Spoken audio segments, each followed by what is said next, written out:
Hi everyone, this is a throwback to the time that I had my first photo booth experience at Old Moon Studio here in Gateway Mall, Cubao. As you can see, this is near the Quantum Sky View screen na, so nasa pinakataas talaga siya. Once inside, you will see a simple step-by-step instructions on what to do and what to expect.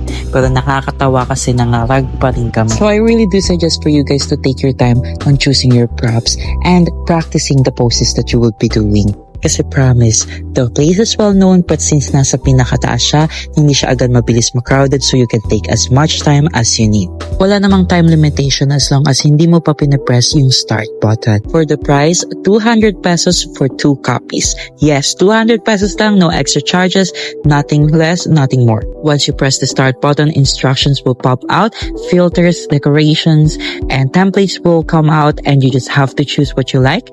And again, 2 copies for 200 pesos. Sulit na for 100 each. Wala na kahit anong babayaran. You just have to be there, enjoy, and have fun. Maraming pagpipili ang designs but most of it nga lang, blue and white kasi yun yung pinaka-branding at pinaka-color ng studio nila. While the photos are printing, you get to scan a QR code that will prompt you to a website that contains all of the pictures that you took.